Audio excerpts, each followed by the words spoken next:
आज आपण साबुदाणा रायता बनवूया, कारण श्रावण महिना चालू झाला आणि उपवाससुद्धा भरपूर येत आहे. तर 1 वाटी साबुदाणा घेतला, छान 2 पाण्याने स्वच्छ धुवून घेतला. 4 तास हा साबुदाणा छान भिजून घ्यायचा आहे आपल्याला. छान मऊ झाला. आता एका चाळणीमध्ये छान मोकळा करून घ्यायचा. पाणी उकळलं की त्यावरती चाळणी ठेवायची. 10 मिनटं हा साबुदाणा आपल्याला वाफवून घ्यायचा आहे. छान वाफवला गेला एका बाउलमध्ये काढून घ्यायचा आहे. 1 वाटी साबुदाण्यासाठी 1.5 वाटी दही, छान थोडीशी साय घातली, दही छान फेटून घेतलं. जो वाफवलेला साबुदाणा आहे त्यावरती आता हे दही टाकून घ्यायचं आहे आणि अर्धी वाटी मी छान कुरकुरीत होईपर्यंत शेंगदाणे भाजून त्याची भरड करून घेतली, ती पण घातली त्यामध्ये. अर्धी वाटी डाळिंबाचे दाणे घेतले.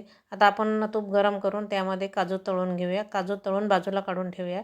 त्याच तुपामध्ये हिरवी मिरची पण आपण तळून घेऊया फोडणीसाठी. अर्धा इंच आलं किसून घातलं मी. मिरी पावडर अर्धा चमचा, मीठ चवीनुसार, 2 चमचे पिठी साखर घातली. छान मिक्स करून घ्यायचं. वरतून आपण जी फोडणी केली ती घालायचं.